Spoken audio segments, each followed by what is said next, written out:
every night and every day, every night and every day. Never forget to say La ilaha illallah. Never forget to say La ilaha illallah. Never forget to say La ilaha illallah. When you're walking down the street, use your time and repeat and say in every heartbeat La ilaha illallah. When you're walking down the street, use your time and repeat and say in every heartbeat La ilaha illallah. লিল্লাহি তাকবীর। আল কোরআনের আলো, আল কোরআনের আলো। আল্লাহ মহান আল্লাহ সুবহানাহু ওয়া তাআলার দরবারে লাখো কোটি শুকরিয়া জানাচ্ছি যে এই চমৎকার সৃষ্টি ডক্টর মিজানুর রহমান হাফিজাহুল্লাহ এক নজরে Quran at a glance of holy কোরআনের শুভ উদ্বোধন আমরা পর্যবেক্ষণ করছি। আজকের এই চার দেয়ালের ভেতরে এই অনবদ্য সৃষ্টিটি সারা পৃথিবীর বাংলা ভাষাভাষীদের হাতে পৌঁছবে, এটিই হচ্ছে আমাদের আশা এবং প্রত্যাশা। আমরা অনেক অনেক মোবারকবাদ জানাচ্ছি এই আয়োজনকে রাঙিয়ে তুলবার জন্যে নিজেদের সময়কে স্যাক্রিফাইস করে যারা এসছেন। অনেক অনেক শুভকামনা আপনাদের সবার জন্যে। মাশা আল্লাহ, জাযাকাল্লাহ, হায়াকাল্লাহ, বারাকাল্লাহ। অনেক অনেক ধন্যবাদ সম্মানিত অতিথি আপনাদের। বিসমিল্লাহ ওয়াসসালাতু ওয়াসসালামু আলা রাসূলিল্লাহ ওয়া বা'দ।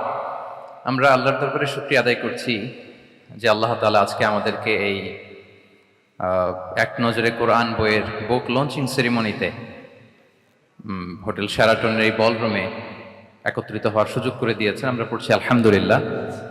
প্রতিশ্রুতিশীল প্রকাশনা সংস্থা সত্যায়ন প্রকাশনকে আমি অন্তরের অন্তঃস্থল থেকে মোবারকবাদ জানাতে চাই এরকম চমৎকার একটি প্রোগ্রামের আয়োজন করবার জন্য এবং দেশের প্রথিত যশা আলিম দ্বীন শিক্ষাবিদ সবাইকে একটা প্ল্যাটফর্মে একত্রিত করবার জন্য।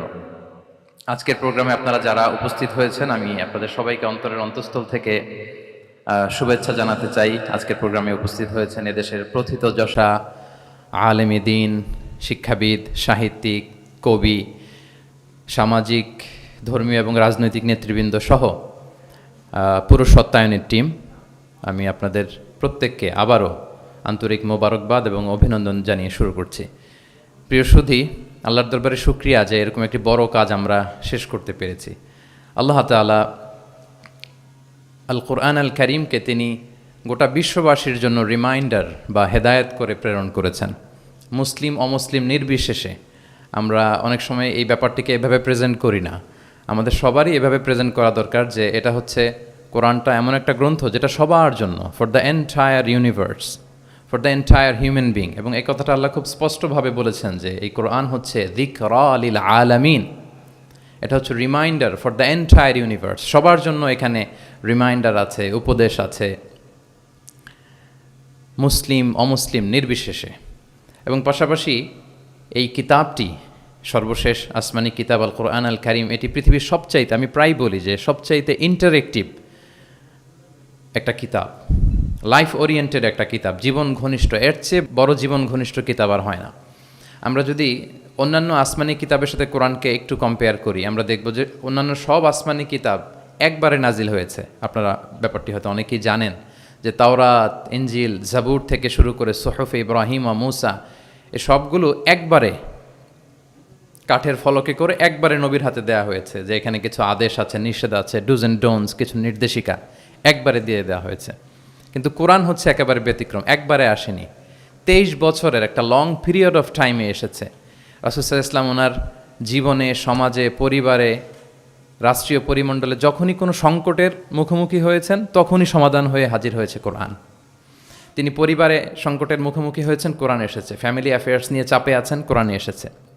মদিনার বাজারে কিছু নিয়ে ডিল করছেন, সমস্যা, কোরআন নাজিল হয়েছে। যুদ্ধের ময়দানে কোরআন নাজিল হয়েছে। তিনি পাহাড়ে চড়েছেন, পাহাড়ের উপরে কোরআন নাজিল হয়েছে। মক্কায় নাজিল হয়েছে, মদিনাতে নাজিল হয়েছে, মরুভূমির মাঝখানে নাজিল হয়েছে। মানে যেখানে সমস্যা সেখানে কোরআন, প্রবলেম সলভিং মেথডোলজি নিয়ে। এজন্য 23 বছরের লম্বা সময়টা লেগেছে। এজন্য এটা খুবই লাইফ ওরিয়েন্টেড, জীবন ঘনিষ্ঠ, ইন্টারেক্টিভ একটা কিতাব। মানুষের সাথে খুবই ইন্টারেক্ট করে কোরআন। যেখানে আমাদের সমস্যা ওখানে কোরআন এসেছে। এবং এটাকে আল্লাহ তাআলা ক্রাইটেরিয়ান বলেছেন এই কোরআনকে, আল ফুরকান, অর্থাৎ the criterion two differentiate between right and রং, সত্য মিথ্যার মধ্যে পার্থক্য করে দেয়। ইউফাররিকু বাইনাল হাক্কি ওয়াল বাতিল। আমরা কোরআনের লেন্স দিয়ে যদি দুনিয়া পরখ করি তাহলে কোনটা সত্য কোনটা মিথ্যা খুব সহজে বুঝতে পারবো, দিবালোকের মতো স্পষ্ট হয়ে যাবে। সো এই জন্য কোরআন স্টাডি করা, কোরআন পড়া, কোরআনের সাথে আমাদের সম্পর্ককে মজবুত করা, এই দিকে যেন আমরা একটু যত্নবান হই। এই ছোট্ট একটি রিমাইন্ডার দিয়ে আমি আমার মূল কথা শুরু করছি। প্রিয় সুধী, এক নজরে কোরআন নামে যেই নতুন গ্রন্থটি প্রকাশিত হলো আপনাদের সামনে, সবার সামনে শোভা পাচ্ছে, আমরা কি করেছি এই বইতে একটু করে আপনাদের সাথে শেয়ার করতে চাই। এখানে বেসিকলি আমি কোরআনের 114 সূরার, কোরআনের 114টি সূরার সার নির্যাসকে নিয়ে এসেছি। The cream of the creams এখানে পাওয়া যাবে, সিনোপসিস অফ দ্য এন্টায়ার কোরআন। পুরো কোরআনকে যদি সামারি করা হয় বা কোরআনের কি ফ্যাক্টগুলোকে যদি নোট ডাউন করা হয়, ওইটাকে যদি সুন্দর করে ডিজাইন করে সাজানো হয়, তাহলে যেটা হবে সেটাই হচ্ছে এক নজরে কোরআন। এই কাজটা আমরা করার চেষ্টা করেছি। এবং এই বইতে কোরআনের তথ্যগুলো, মেসেজগুলো আমরা খুব সহজ ঝরঝরে বাংলা ভাষায়, যেটা পড়তে কষ্ট হবে না বা বোরিং ফিল হবে না, একাধিকবার সম্পাদনা করে করে এটাকে পলিশড করে একটা ঝরঝরে বাংলায় আমরা উপস্থাপনের চেষ্টা করেছি। এবং সবচেয়ে মজার ব্যাপার হচ্ছে কোরআন নিয়ে এই ধরনের কাজ খুব কম। কোরআনের যে কোর মেসেজগুলো, এগুলোকে ইনফোগ্রাফি দিয়ে ফুটিয়ে তোলা হয়েছে। ইনফোগ্রাফিতে আমাদের একটা আকর্ষণ থাকে, দেখলে সহজ লাগে, বুঝতে খুব সহজ লাগে, এবং পাঠকদের সুবিধার্থে ছক বিন্যাস করে কোরআনের মেসেজগুলো এখানে আমরা উপস্থাপনের চেষ্টা করেছি। তো আমি আশা করি যে এই বইটি আপনাদের সকলের, যারা মাদ্রাসা ব্যাকগ্রাউন্ডের কিংবা জেনারেল ব্যাকগ্রাউন্ডের, সকলের উপকার হবে। আর কারো উপকার হোক বা না হোক, আমার খুব উপকার হবে। আমার আজীবনের জন্য একটা নোট হয়ে গেল। আমি ভেবে দেখলাম যে আমি তো তাফসির করতে হয়, ফলে এখন থেকে আমি যে কোনো সূরার তাফসির করার আগে আমি একবার রিভিশন দিয়ে যাব এখান থেকে। মানে আমার জন্য একটা আজীবনের কাজ হয়ে গেছে। সত্যায়নকে আমি আবারও ধন্যবাদ জানাতে চাই যে আমার তাফসির প্রোগ্রামের যেই হোমওয়ার্ক বা ম্যাটেরিয়াল রেডি করা, এটা ওনারা সহজ করে দিলেন এই কাজের মধ্য দিয়ে। তো আমি বোধ করি এবং বিশ্বাস করি আমার যেহেতু উপকার হবে, আমাদের বক্তা ভাই যারা, দাঈ ইলাল্লাহ, খতিব, ইমাম, আলিয়া মাদ্রাসা কিংবা কামি মাদ্রাসার শিক্ষক, ছাত্রবৃন্দ, সবার এই বইটা বেশ উপকারে আসবে বলে আমি বিশ্বাস করি এবং আল্লাহর কাছে কামনা করি। কোরআনের শিক্ষাকে যে বিভিন্ন অ্যাঙ্গেল থেকে দেখা যায়, বিভিন্ন অ্যাঙ্গেল, হাজারো অ্যাঙ্গেল থেকে কোরআনকে স্টাডি করা যায়, তারই বেসিকলি একটা ক্ষুদ্র প্রয়াস হচ্ছে আমাদের এক নজরে কোরআন। আপনারা একটু পাতা উল্টালি সেটা বুঝতে পারবেন। আমি 2-1 মিনিটে একটু বলি যে বইটা আমরা কিভাবে সাজিয়েছি। আমরা প্রত্যেকটা সূরাকে 16টা অ্যাঙ্গেল থেকে অ্যানালাইসিস করার চেষ্টা করেছি। শুরুতে আমরা সূরার সংক্ষিপ্ত পরিচিতি নিয়ে এসেছি। এটা অনেক জায়গায় দেখা যায়, আপনারা দেখবেন বিভিন্ন তাফসিরে, বিভিন্ন গ্রন্থে এটা পাওয়া যায়। আমরা এটা নিয়ে এসেছি, সূরার সংক্ষিপ্ত পরিচিতি। এখানে সূরা কোথায় নাজিল হয়েছে, কখন নাজিল হয়েছে, সূরার আয়াত সংখ্যা কত, এই সূরার নাম, নামের অর্থ কী, এই নামের নেপথ্যের গল্পটা কী, পেছনের রহস্যটা কী, এ সূরার আবার যদি অন্যান্য অনেকগুলো নাম থাকে সেগুলো এক্সপ্লেইন করা, এটা আমরা নিয়ে এসেছি। আমরা প্রত্যেকটা সূরার শানে নুজুল উল্লেখ করেছি সহিহ হাদিস থেকে, তাফসির গ্রন্থগুলো থেকে রেফারেন্স দিয়ে। এবং প্রতিটা সূরার যে ভার্চু আছে, ফজিলাত, সেটা আমরা উল্লেখ করেছি সুন্নাহর ভিত্তিতে। পাশাপাশি মজার ব্যাপার হচ্ছে প্রত্যেকটা সূরার শুরু এবং শেষের একটা সম্পর্ক আছে, যেটা আমরা অনেকে ধরতে পারি না। আল্লাহ কিন্তু র্যান্ডম কিছু বলে দেননি কোরআনে, সব কিছুর একটা কানেক্টিভিটি আছে। সো সূরার শুরু শেষের সম্পর্কটা কি, সেটা আমরা একটা সাব পয়েন্টে এনেছি। পাশাপাশি এই সূরার সাথে এই সূরার আগের সংযোগটা কোথায়, এবং এই সূরার সাথে ডিরেক্টলি এই সূরার পরে যে সূরাটা আসতেছে সেটার সংযোগটা কোথায়, সেটা আমরা এখানে নিয়ে এসেছি। পাশাপাশি সূরার মূল শিক্ষাগুলোকে আমরা কয়েকটা সেগমেন্টে ভাগ করেছি, বেসিকলি 3টা সেগমেন্টে। প্রত্যেকটা সূরার যে মূল বক্তব্য, মৌলিক কথাগুলো আমরা 3টা সেগমেন্টে নিয়ে এসেছি, যাতে সেগমেন্টগুলো দেখলেই একজন পাঠক, একজন শিক্ষার্থী সহজেই শিক্ষাগুলোকে আত্মস্থ করতে পারে। তারপরে গতিপথ নামে আমরা, এগুলো হচ্ছে আমাদের ইউনিকনেস, এরকম দেখা যায় না। প্রত্যেকটা সূরার মধ্যে গতিপথ নামে একটা টাইটেল আপনারা পাবেন। আপনারা জানেন যে কোরআনের কথাগুলো প্রায়ই আলোচনার মোড় চেঞ্জ হয়। আল্লাহ হিস্ট্রি দিয়ে শুরু করেন, হিস্ট্রি বলতে বলতে হঠাৎ আল্লাহ আবার জান্নাতের ভেতরে ঢুকে যান, জান্নাতের পরপরই আবার জাহান্নামের কথা বলেন, এরপরে আবার কিছু ডুজ অ্যান্ড ডোনস, কিছু ইনস্ট্রাকশন। তো সাধারণ মানুষের এই ডটগুলো কানেক্ট করতে একটু সমস্যা হয়। উই কানেক্টেড দ্য ডটস, গতিপথ দিয়ে আমরা বুঝিয়েছি যে কখন কোথায় আলোচনার মোড় নিয়েছে, একটার পর একটা কিভাবে আসলো, এই সিকোয়েন্সটা আমরা গতিপথে উল্লেখ করেছি। এরপর আমরা ওভারভিউ রেখেছি একটা পয়েন্টে। ওভারভিউ হচ্ছে সূরার আয়াত ভিত্তিক বা রেঞ্জ ভিত্তিক এই সূরাতে কী নিয়ে আলোচনা করা হয়েছে তার সার নির্যাস। সূরা যত বড় হোক 10টা কলামে আমরা নিয়ে এসেছি, যেমন সূরা বাকারা অনেক বড় সূরা, 286টা আয়াতের সূরা, কিন্তু 10টা কলামে যদি আপনি দেখেন এন্টায়ার সূরা বাকারাতে কী আছে সার নির্যাস আমরা এখানে উল্লেখ করেছি। এরপর মেজর থিম উল্লেখ করেছি। বিভিন্ন বিষয় নিয়ে প্রতিটি সূরাতে আলোচনা হলেও কিছু ফোকাসড পয়েন্ট থাকে একটা সূরার, সেগুলোকে আমরা মেজর থিমে এনেছি। এরপর আমরা সেন্ট্রাল থিম রেখেছি, একটা সূরার কেন্দ্রীয় আলোচ্য বিষয় কি। এই বইয়ের কাজ করতে যে সবচেয়ে বেশি কষ্ট হয়েছে আমার এই সেন্ট্রাল থিম বের করতে, কারণ একটা বড় সূরার সেন্ট্রাল থিম নিয়ে আসা অনেক জটিল। আমি যদি আমার এই জার্নিটার সামান্য একটু আমি কয়েক সেকেন্ডে শেয়ার করি। লেটস সে সূরা বাকারার সেন্ট্রাল থিম আমি কিভাবে বের করেছি। 286টা আয়াত, এই 286 আয়াতের মধ্যে এক কথায় সূরা বাকারার কেন্দ্রীয় আলোচ্য বিষয় কি আমরা কিভাবে বুঝব। আমরা সূরা বাকারার সেন্ট্রাল থিম লিখেছি চেঞ্জিং দ্য লিডারশিপ। বাকারার সেন্ট্রাল থিম হচ্ছে বেসিক্যালি নেতৃত্বের পরিবর্তন। তাগায়ুরুল কিয়াদা মিন বানি ইসরাইল ইলা বানি ইসমাইল। বনি ইসরায়েলিদের হাত থেকে ফ্ল্যাগ নিয়ে আল্লাহ বনি ইসমাইলিদের হাতে তুলে দিয়েছেন। এটা হচ্ছে সূরাতুল বাকারা। এবার আপনাদেরকে একটু ভিতরে নিয়ে যায়। আমরা যদি সূরা বাকারা খেয়াল করি দেখবেন যে শুরুতে ইয়া বানি ইসরাইল আযকুরু নি'মাতি আল্লাতি, শুধু বনি ইসরাইল তোমাদেরকে এই নিয়ামত দিয়েছি, এই দিয়েছি, সেই দিয়েছি, মানে ওদেরকে গ্লোরিফাই করা হয়েছে। ওরা অনেক বড় জাতি ছিল, অনেক বড় সভ্যতা ছিল, এটা বোঝা যাবে। মুসা আলাইহিস সালামের সাথে এই হয়েছে সেই হয়েছে। এগুলো বলতে বলতে খানিক পরে আল্লাহ তাআলা কেবলা পরিবর্তনের ঘটনা আনলেন, তাহবিলুল কেবলা। কেবলা চেঞ্জ মানে হচ্ছে ক্ষমতার চেঞ্জ, কেবলা চেঞ্জ মানে গদি চেঞ্জ, কেবলা চেঞ্জ মানে সভ্যতার পরিবর্তন। এই কেবলা চেঞ্জের পরপরই দেখবেন এই উম্মার কথা শুরু, নামাজ, রোজা, জাকাত, অনেক নির্দেশিকা, ডুজ অ্যান্ড ডোনস। তার মানে ওই সভ্যতার পতন সেখানে হয়েছে, নতুন এক সভ্যতার উত্থান এখানে হয়েছে। Changing the leadership. আমরা জানি যে অ্যাব্রাহামিক ফেথ যে আমরা বলি, 3টা ধর্ম, ইসলাম, জুডাইজম অ্যান্ড ক্রিশ্চিয়ানিটি, এই 3 ধর্মের গোড়া যে মিলেছে ইব্রাহিম আলাইহিস সালামের এখানে, তাই তো? ইব্রাহিম আলাইহিস সালামের 2 সন্তান, ইসমাঈল আলাইহিস সালাম, ইসহাক আলাইহিস সালাম। এটাকে যদি আমরা ইসমাঈল ধরি, এটাকে যদি ইসহাক ধরি, তাহলে দেখেন এই ইসহাক আলাইহিস সালামের চ্যানেলে দুনিয়া সব নবীরা এসেছে। সব নবী বলতে আমি বেশিরভাগ বোঝাচ্ছি, অলমোস্ট 99% নবী এই চ্যানেলে এসেছে। কিন্তু ইব্রাহিম আলাইহিস সালামের আরেক সন্তান ইসমাইলের চ্যানেলে কোনো নবী নেই, এটা নবী শূন্য একটা চ্যানেল। এবং সব নবীরা তাদের উম্মতের কাছে বলতো যে সর্বশেষ একজন নবী আসবে যিনি হবেন সবার সেরা, শ্রেষ্ঠ নবী। তো যেহেতু হাজার হাজার নবী ইসহাক, ইয়াকুব, ইউসুফ এই চ্যানেলে আসতেছে, তাদের একটা ধারণা ছিল ওই যে সর্বশেষ নবী, শ্রেষ্ঠ নবী, উনিও এই চ্যানেলেই আসবেন, সবার এটা বদ্ধমূল। আর এই চ্যানেলটাকে তারা বলতো নবী শূন্য চ্যানেল। ইসমাঈল আলাইহিস সালামের চ্যানেলে 1000 বছর ধরে কোনো নবী আসে না, সব নবী আসে এই চ্যানেলে।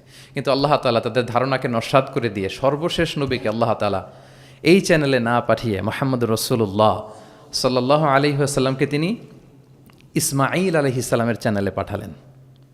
ফলে লিডারশিপের চেঞ্জ হলো। এইভাবে আমরা সূরা বাকারার সেন্ট্রাল থিমকে আইডেন্টিফাই করেছি, চেঞ্জিং দ্য লিডারশিপ ফ্রম বানি ইসরাইল ইলা বানি ইসমাইল। রাসূল সাল্লাল্লাহু আলাইহি ওয়াসাল্লাম কিন্তু বনি ইসরাইল ছিলেন না, তিনি ছিলেন বানি ইসমাইল। এভাবে আমরা সেন্ট্রাল থিম বের করেছি। কজ অ্যান্ড ইফেক্ট নামে একটা, এগুলো আপনারা সোশ্যাল সায়েন্সের বিভিন্ন বইতে পাবেন। তাফসির গ্রন্থে সাধারণত আমরা আমাদের ক্লাসিক 83 বইগুলোতে দেখি না, কিন্তু আমরা কজ অ্যান্ড ইফেক্ট রেখেছি। প্রত্যেকটা সূরার একটা নির্বাচিত আয়াত থেকে একটা কারণ এবং এই কারণের প্রভাব। ওয়ালাউ আন্না আহলাল কুরা আমানু ওয়াত্তাকাউ লাফাতাহনা আলাইহিম বারাকাতিম মিনাস সামা। জনপদের অধিবাসীরা যদি ঈমান আনে এবং তাকে অবলম্বন করে তাহলে কি পাবে? বারাকাত। এটা হচ্ছে কজ, এটা হচ্ছে ইফেক্ট। লা ইন শাকারতুম লা আযীদান্না, এটা কজ, এটা ইফেক্ট। এইভাবে আমরা শুধু কজ অ্যান্ড ইফেক্ট দিয়ে 600 পৃষ্ঠার বই করা সম্ভব। তো আমরা প্রত্যেকটা সূরা থেকে একটা কজ অ্যান্ড ইফেক্ট এখানে উল্লেখ করেছি, জাস্ট একটা বিগিনিং হিসেবে। ইন ফিউচারে যদি আল্লাহ তাআলা আমাদেরকে তৌফিক দান করেন আমরা হয়তো কাজ করব।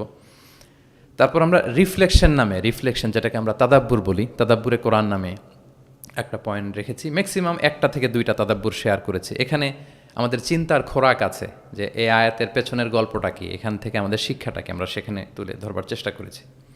কেস স্টাডি একটা পয়েন্ট রেখেছি, যেটা সাধারণত তাফসির গ্রন্থে আমরা দেখি না। কেস স্টাডি এটাও সোশ্যাল সায়েন্সের একটা টার্মিনোলজি। কেস স্টাডি হচ্ছে অতীতের কোনো ঘটনা প্রবাহকে কেন্দ্র করে ওটার উপর বেস করে বর্তমান এবং ভবিষ্যতের সিদ্ধান্ত নির্ধারণ করা, এটাই আমরা করেছি। অর্থাৎ কোরআনের লেন্স দিয়ে আমরা বর্তমানকে পরখ করবার চেষ্টা করেছি এই কেস স্টাডি পয়েন্টে। সবশেষে কিছু শব্দ জানতেই হয়, এরকম একটি পয়েন্ট রেখেছি যে কিছু শব্দ আছে এগুলোর অর্থ আমাদের জানতেই হয়। একেবারে রুট লেভেলে বাদাবিরা, মরুর বেদুইনরা এই শব্দ দিয়ে কী মিন করে, প্রফেটের টাইম এটা দিয়ে কী মিনিং হতো, আধুনিক আরবিতে এটা দিয়ে কী মিনিং করে, শুধু এইটার উপর 1000 পৃষ্ঠার বই করা সম্ভব। তো ফলে আমরা মাঝে মাঝে কিছু সূরায় কিছু শব্দ জানতেই হয় এই শিরোনামে কিছু কিছু কথা আলোকপাত করেছি। সো এইভাবে আমরা এক নজরে কোরআনটা সাজাবার চেষ্টা করেছি। প্রিয় সুধী, as a writer, as a author of the book, আমাকে যদি বলা হয় যে এটা কোন ধরনের বই, তাহলে আমি বলবো এটা একটা মাইন্ড ম্যাপিং বুক। আপনারা মাইন্ড ম্যাপিং বুকের কথা শুনবেন। এটা হচ্ছে, এই বইটাকে যদি আপনি পড়েন তাহলে কোরআনের শিক্ষাগুলো আপনার মাইন্ডে ম্যাপের মতো চলে আসবে। খুব ইজিলি আপনি এটা থেকে লেসন নিতে পারবেন এবং শেয়ার করতে পারবেন। তো বর্তমান সময়ের জন্য আমার কাছে মনে হচ্ছিল যে এরকম একটা কাজ দরকার। আমার কোরআনের একাডেমিক জার্নি শুরু হয়েছে 2008-এ। আল আজহারে আমি তাফসির নিয়ে ব্যাচেলর করেছি। তারপর মালয়েশিয়াতে আমি মাস্টার্স পিএইচডি করেছি কোরআনের উপর, হিউম্যান এমব্রায়োলজি, মায়ের পেটে বাচ্চার ভ্রূণ যে ডেভেলপ করে, নুতফা, আলাকা, মুদগা। দুজন সায়েন্টিফিক মুফাসসির তন্তাবি জাওহারি আর জাকলুল আন নাজ্জার, ওনাদের কম্পারেটিভ অ্যানালাইসিস করেছি। পিএইচডিতে human behavioural patterns in the holy Quran, মানুষের আচরণগত দিকটা কোরআন কীভাবে দেখে। এই যে আমাদের এক এক মানুষ এক এক আচরণ, এক একভাবে রিয়্যাক্ট করি, এর পেছনের কারণটা কি, কোরআন কীভাবে দেখে, এটা নিয়ে আমার গবেষণা ছিল। তো ফলে বর্তমান সময়ে আমি দেখলাম যে এরকম মাইন্ড ম্যাপিং বুকের খুব দরকার। এখন দেখবেন যে মানুষের সময় খুব কম, all are rushing, super busy, সময় নাই হাতে। এখন মানুষ ভিডিও দেখে না। আমি 2 বছর আগে একটা প্রফিট সিরিজ করেছিলাম 25 জন নবীর জীবনের উপর, খুবই ওয়েল ডকুমেন্টেড ম্যানারে, একাডেমিক ওয়েতে। তো এটার ভিউ খুব একটা নাই, এগুলো দেখতে চায় না মানুষ। মানুষ খুব বিজি। এখন কি দেখে জানেন? আমি বলে দিই, রিলস দেখে, রিলস, তাই না?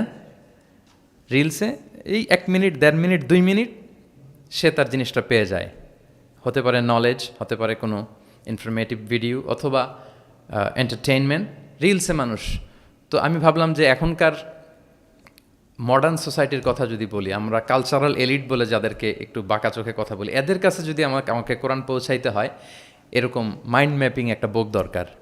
তো সেই চিন্তা থেকে আমাদের কয়েক বছরের পরিশ্রম, আল্লাহ তাআলা দয়া করে আলোর মুখ আজকে আমরা দেখেছি, বইটা আলোর মুখ দেখেছে আলহামদুলিল্লাহ। সেই চাহিদা মাথায় রেখে, মানুষের যে চাহিদা, এটা মাথায় রেখে আমরা বইটাকে ডিজাইন করেছি। আমাদেরকে অনেকে প্রশ্ন করেন, শায়েখ আপনি তো কোরআন নিয়ে অনেক ইন্সপায়ার করেন, তো কোরআন যে পড়তে বসি, অনুবাদ পড়লে অনেক সময় বুঝি না। সাধারণ মানুষ আসলে বুঝে না যে হঠাৎ আল্লাহ এটা বলে, এরপরে এটা বলে। আমার আম্মাই এই কথা বলে আমাকে শুনে, শায়েখ আহমদুল্লাহকে শুনে, এরকম কোন আলেম কি বলতেছে আমার আগে আমার আম্মার কাছে পাওয়া যায়। ওই যে ইউটিউব থাকে, খালি দেখতে থাকে কার কি আলোচনা আসলো। আর কোরআনটা পড়ে, তো আম্মা আমাকে মাঝে মাঝে বলে যে বাবা, সূরা ইউসুফে হঠাৎ এটা বলতে যে আবার এটা কেন বললো। তো উনি তো আর আমাদের মতো সিস্টেমেটিক অর্ডারে ওস্তাদের সামনে বসে পড়ে পড়ে তো আর আসে নাই। সো ওনাকে কেউ ধরাই দিতে হবে। ওই ধরিয়ে দেওয়ার কাজটা আমরা অনেকটা এক নজর কোরআনে করেছি। ফলে আমরা কোরআনের কোনো সূরার অনুবাদ পড়ার আগে, তাফসির পড়ার আগে, আমরা যদি এক নজরে কোরআন থেকে ওই সূরাটা একটু পড়ে নেই, আমার মনে হয় যে খুব সহজে আপনি সূরাটা ধরতে পারবেন। লেটসে আপনি প্ল্যান করেছেন এই রমাদানে আমরা সূরা ইয়াসিন, এই রমাদানে সূরা ইয়াসিনের বঙ্গানুবাদটা পড়ব, সূরা ইয়াসিনের তাফসির আমরা পড়ব, তাফিম থেকে, জিলাল থেকে, ইবনে কাসির থেকে, যে কোনো হোয়াটএভার ইট ইজ।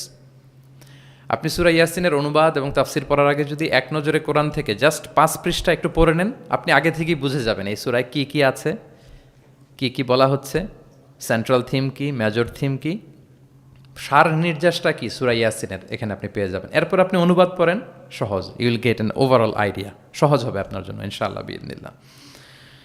তো আমি কয়েক বছর আরব বিশ্বে পড়াশোনা করেছি, আল আজহার ইউনিভার্সিটিতে, ওয়েস্টার্ন ওয়ার্ল্ডেও আমাদের বিভিন্ন লাইব্রেরিতে ভিজিট করার সুযোগ হয়েছে। তো ওখানে আমি দেখতাম যে খুব সুন্দর সুন্দর বই, অনেক সুন্দর বাইন্ডিং, ছাপা ভালো, পৃষ্ঠা ভালো, কালারফুল। মোস্ট রিসেন্টলি আমি একটা বই পড়ছি, মিরাজ মহিউদ্দিন নামে একজন Egyptian scholar, Harvard graduate, revelation নামে, অনেকে হয়তো দেখে থাকবেন। এত চমৎকার বই সিরাতের উপর আমি আমার পুরো জীবনীতে দেখিনি। হার্ভার্ড গ্রাজুয়েট সে, এমনভাবে সে সিরাতটাকে মানে ভিজুয়ালি প্রেজেন্ট করেছে, অবাক করা। তো আমার খুব ইচ্ছে ছিল যে ওয়াই নট বাংলাদেশে আমরা আমাদের এই পাবলিকেশন ইন্ডাস্ট্রি থেকে এরকম বই কেন হয় না। তো যেই প্রকাশকের সাথেই কথা বলি ওনারা বলে যে শায়েক আপনি তো জানেন না এই দেশে মাথার চেয়ে পায়ের দাম নাকি বেশি। তাই আমি বললাম এটা আবার কি জিনিস? বলে যে পায়ে তো জুতা পরে, মানুষ জুতা কেনার জন্য অ্যাটলিস্ট 2000 টাকা বাজেট রাখে, মানে 2000 টাকার কমের নিচে নাকি জুতা হয় না এই দেশে ভালো জুতা। তো বলে যেই লোক 2000 টাকা দিয়ে জুতা কিনবে পায়ের জন্য, সে বই খুঁজে 600 পৃষ্ঠার বই হইতে হবে, দাম হইতে হবে 500 টাকার নিচে। তো এই ব্যাপারটা যৌক্তিক, আমাদের মধ্যে ওই কালচারটা গড়ে ওঠেনি। তো আমি আবারও সত্যায়ন প্রকাশনকে ধন্যবাদ জানাতে চাই। ওনাদের সাথে অনেক মিটিং করে অনেকভাবে বুঝিয়ে আমি ওনাদেরকে রাজি করেছি এবং ওনারাও অ্যাগ্রি করেছেন যে না শাক আপনি যেভাবে গাইড করবেন ওভাবেই আমরা বইটা করব। আপনারা দেখবেন যে 608 পৃষ্ঠার একটা বই, হার্ড কাভার, 4 কালারের কম্বিনেশন এবং মেট যে আর্ট পেপার, পুরো আর্ট পেপারে এই 608 পৃষ্ঠার বইকে আমরা এনেছি। তো আমার কাছে মনে হয় যে মডার্ন সোসাইটিতে আমাদের ইসলামের দাওয়া বা মেসেজগুলো পৌঁছাতে হলে আমাদের স্ট্র্যাটেজি একটু পাল্টাতে হবে। যেভাবে তাদের কাছে রিচ করা যায়, পৌঁছা যায়, আমাদের কন্টেন্ট যেমনি ভালো হইতে হবে, পাশাপাশি আমাদের বাধাই, আমাদের কাভার দেখলেই যাতে ভাল লাগে। আমার মনে হয় যে এই বইটা কেউ দেখে একটু নাড়াচাড়া করলেই সে এটা কালেক্ট করতে চাইবে। তো আমার তো আরও কয়েকটা পাবলিক ইভেন্ট আছে, আমি তো বিভাগীয় পর্যায়ে প্রোগ্রাম করছি, আমার ময়মনসিংহ এবং রাজশাহী বিভাগের প্রোগ্রাম বাকি। তো আমি সেখানেও আহ্বান জানাবো যে আপনারা কাইন্ডলি বইমেলায় যাবেন, যে বইটা শুধু দেখবেন, আমি কিনতে বলবো না কাউকে। তো এটার দাম যেহেতু একটু বেশি হয়ে যাচ্ছে, আমি প্ল্যান করতেছি যে আমাদের তো কিছু শুভাকাঙ্ক্ষী ভাই বন্ধু আছে, তাদেরকে বলবো যে কিনে কিনে বিতরণ করবেন। এলাকার কোনো ইমাম, খতিব, কোনো বক্তা যেন বাকি না থাকে। কেউ না পেলে আমার সাথে যোগাযোগ করবেন, আমি নিজ টাকায় এটা বিতরণ করব। যদি আল্লাহ তাআলা এই ওসিলায় যদি আমাদেরকে কবুল করে, এটাই আমাদের জন্য অনেক বড় সৌভাগ্য। সবশেষে আপনারা অনেক ব্যস্ত মানুষ, এমন অল আর লাইক স্টার্স, এখানে নজুম, দেশ বরেণ্য এতগুলো পাবলিক ফিগার, এত প্রথিতযশা আলেমে দ্বীন, সাহিত্যিক, বুদ্ধিজীবীদেরকে এক প্ল্যাটফর্মে আনা এটা অনেক কঠিন। তারপরেও আপনারা শুধু কোরআনের দিকে চিন্তা করে আপনারা সময় বের করে এসেছেন। আপনারা আমার অন্তরের অন্তঃস্থল থেকে শুভেচ্ছা জানবেন, ভালোবাসা জানবেন। আপনাদের সবাইকে আমি আবারও শুভেচ্ছা জানাচ্ছি, সত্যায়ন প্রকাশনকে শুভেচ্ছা জানাচ্ছি এবং আল্লাহ তাআলার কাছে এই ছোট্ট অ্যাপিলটুকু, দোয়াটুকু আল্লাহর কাছে করে যে রব্বানা তাকাব্বাল মিন্না ইন্নাকা আনতাস সামিউল আলিম ওয়া তুব আলাইনা ইয়া মাওলানা ইন্নাকা আনতাত তাওয়াবুর রহিম। সাইয়েদনা ইব্রাহিম আলাইহিস সালাম ওনার সন্তান ইসমাইলকে নিয়ে যখন কাবা বানালেন, এই দোয়াটা করেছিলেন যে আল্লাহ আপনি কবুল করুন। আজকের এই বুক লঞ্চিং সেরিমনিতে আল্লাহর কাছে এই দোয়াটুকুই করে যে আল্লাহ আপনি মেহেরবানি করে এই কাজটুকু আপনি কবুল করুন। হাদা মা ইনদি ওয়াল ইলমু ইনদাল্লাহি আলাইহি তাওয়াক্কালতু ওয়া ইলাইহি উনীব। আসসালামু আলাইকুম ওয়া রাহমাতুল্লাহি ওয়া বারাকাতুহু।